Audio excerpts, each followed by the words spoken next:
এক জায়গায় বসে 2-3 ঘন্টা গল্প করে, চায়ের কাপে ঝড় তোলে, অমুক খারাপ তমুক খারাপ, এ ভালো না সে ভালো না। মনে হয় গীবত কমিটির সভাপতি সেক্রেটারি বসে গেছে। এ ভাই কথা বলেন গো, আমার ওয়াজ কি ভাষা কি বোঝেন না? চা খাচ্ছেন, ভালো কথা, মুরব্বী মানুষ, অমুকের বউ খারাপ তমুক খারাপ, এই হুজুর ওই করছে, অমুক তমুক এই করছে, এগুলি নিয়ে আপনার সমালোচনা করে লাভ আছে? আগে 5-6 জন মহিলা এক জায়গায় হলো গীবত পরনিন্দা সকলখড়ি হইতো, এখন 5-6 জন পুরুষ এক জায়গায় হলে মহিলাদের গীবত পুরুষের মধ্যেও ঢুকে গেছে। যুবকেরা রাত্রি জাগরণ করে, তবে তাহাজ্জুদ পড়ে না, ইউটিউব ইন্টারনেট ঘাটাঘাটি করে, ইমু মেসেঞ্জারে বান্ধবীর সাথে সেটিং কইরা সারা রাত মোবাইলে কথা বইলা ফজরের আজান হয় যখন, ওই হাইব্রিড যুবক ঘুমাইতে যায়, তখন নামাজও পড়ে না। এ যুবক, এই ঘুম ভাঙলে সকাল, না ভাঙলে পরকাল। কথা বলে না কেন? তুমি যে ফজর না পড়ে ঘুমাইলা, এই ঘুম যদি আর না ভাঙে, কথা বলে না কেন? কেমন করে ঘুমাও তুমি, হরে নওগাঁর যুবক, কেমন করে ঘুমাও তুমি ফজর করে কাজা, এমন তো হতে পারে ও তোমার জহরে জানাজা, এমন তো হতে পারে ও তোমার জহরে জানাজা। তাহলে বলেন তো যুবক, তরুণ যারা আছো বাবা, নামাজ পড়ার দরকার আছে না নাই? 5 ওয়াক্ত সালাত আদায় করবেন তো ইনশাআল্লাহ। সাহাবা ইকরাম কিভাবে নামাজ আদায় করতেন? মরুভূমিতে নবীর সাহাবীরা নামাজে দাঁড়িয়ে গেছেন, মরুভূমির পাখিগুলো খেজুর গাছ মনে করে সাহাবা ইকরামদের কাঁধের উপরে, মাথার উপরে বসে থাকতো।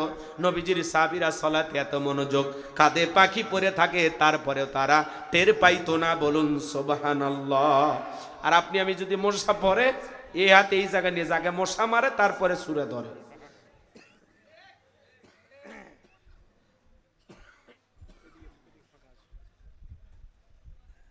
বলেন এরকম হয় কিনা? রাগ করেন?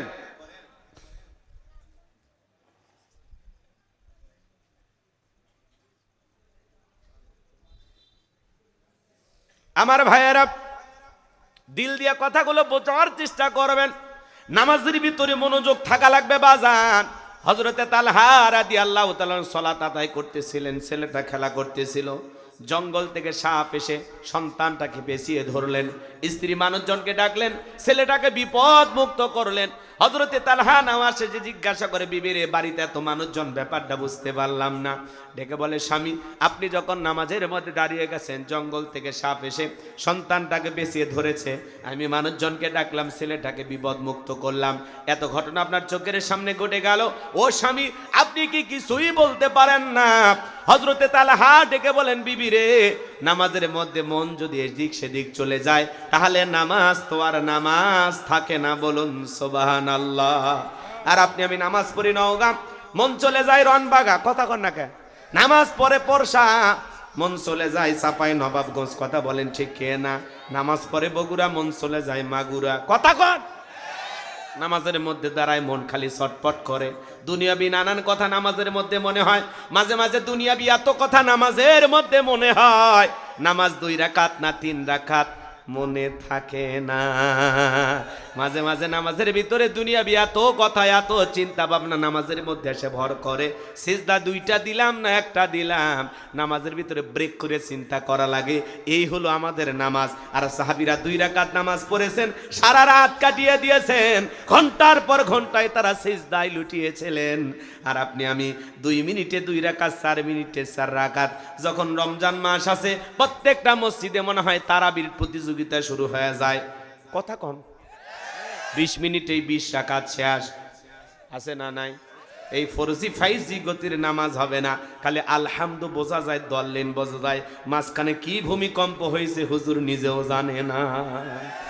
এরকম নামাজ দিয়ে আল্লাহর জান্নাত পাওয়া যাবে, কথা বলেন? সাহাবা ইকরাম নামাজে তাড়াহুড়ো করতেন না, ধীর স্থির ভাবে রুকু সিজদা সুন্দর করে করতেন। আর আপনি আমি খালি মুরগি ঠোকরের মতো নামাজের মধ্যে সিজদা দিতেছি, মনে হয় 2 রাকাতের 4 সিজদা একবারে দিলে আরো ভালো হয়। এই হলো আমাদের নামাজের অবস্থা।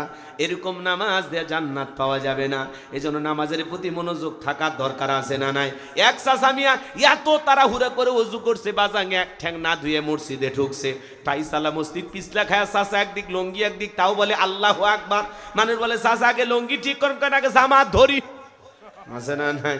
এরকম তাড়াহুড়ো করে নামাজ পড়লে হবে না। নামাজের ভিতরে রুকু সিজদা সঠিকভাবে করা লাগবে। দুনিয়ার সবচেয়ে বড় চোর যে নামাজ চুরি করে।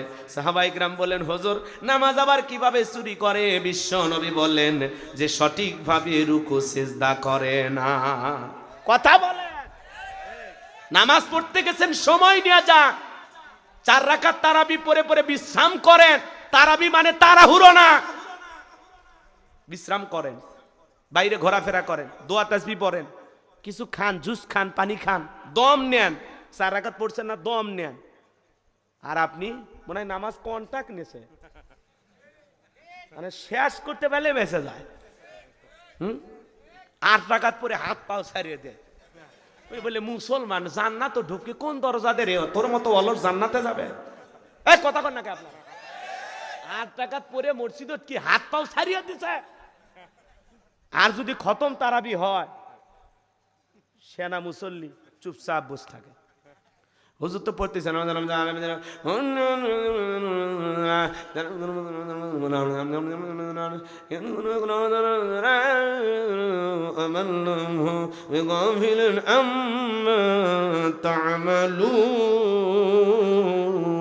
শেষে যখন টান মারে বুঝছে এখন রুকু যাওয়ার সময় আছে।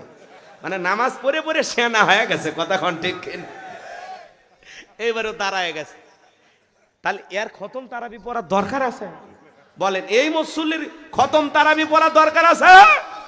যে নামাজে 5-10 মিনিট দাঁড়ায় আল্লাহর কোরআন শুনতে পারে না, এরকম পচা মুসল্লি দিয়া খতম তারাবি পড়ে লাভ হবে না। হাঁটুর জন্যই, মাজার জন্যই বলে পুরুষ, তোর বউ আছে? রাগ করেন না, হাসে কথাগুলো ফেলে দিন না, ভাবেন ভাবেন। বাংলাদেশে জুমার নামাজের জন্য মসজিদ ভাঙে 2 তালা 3 তালা করা হয়, আর ফজরের নামাজের সময় 1 কাতার মুসল্লি পাওয়া যায় না। আর ফিলিস্তিনি মুসলমানদের ইমান দেখো, আজান দিতেছে আল্লাহু আকবার, আল্লাহু আকবার, আর ইহুদির বাচ্চারা যা গুলি করে হত্যা করতেছে, আজান দিতেছে আল্লাহু আকবার, আল্লাহু আকবার। একবার আল্লাহু আকবার বলছে, বোমা পড়ছে, আকাশে উড়ে গেছে, তারপরে আজান ছাড়িনি আল্লাহু আকবার কোন। কি ইমান, কি ইমান! ইমানের পাওয়ারটা কি! আমার মনে হয় ফিলিস্তিনি মুসলমানদের পুরোটা দেহই মনে খালি কলিজা গো। এত ইমানের পাওয়া, ছোট ছোট শিশুরা পর্যন্ত ওই ইহুদিদের সাথে তর্ক করে। এক মুসলিম দেখলাম 2-3 জন ফিলিস্তিনি ঘিরে ধরছে, সেখানেও বলতেছে আর গলি মার, চলো, এরকম বুক পাইতে দিছে। আল্লাহু আকবার বলেন। ছোট একটা শিশু ধরে বেঈমানারা নিয়ে যায়, এরকম একটা দেখেন না ভিডিও?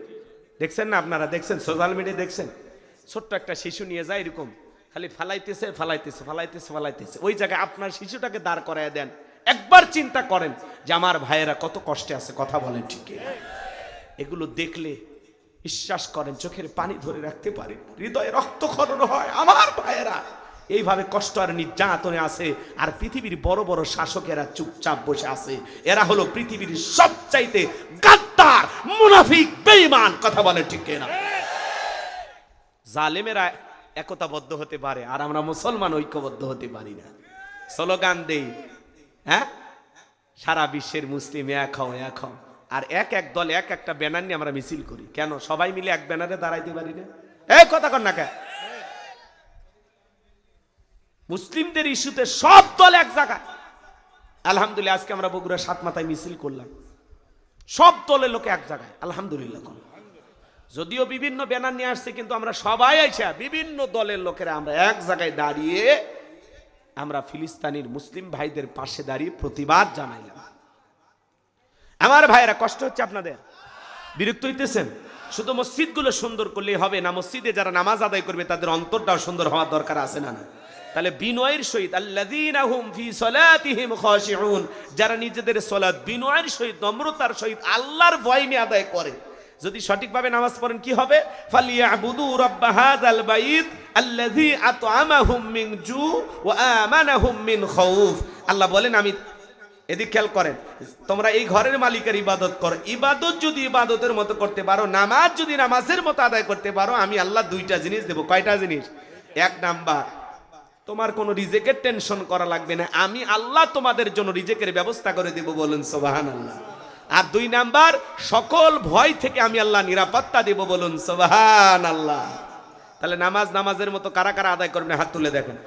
5 ওয়াক্ত সালাত বিনয়ের সহিত আদায় করবেন তো ইনশাআল্লাহ? আল্লাহ কবুল করুন, জোরে বলুন আমিন। এইবার মুমিন বান্দার 2 নাম্বার গুণাবলী, ওয়াল্লাযীনা হুম আনিল লাগবি মুরিদুন।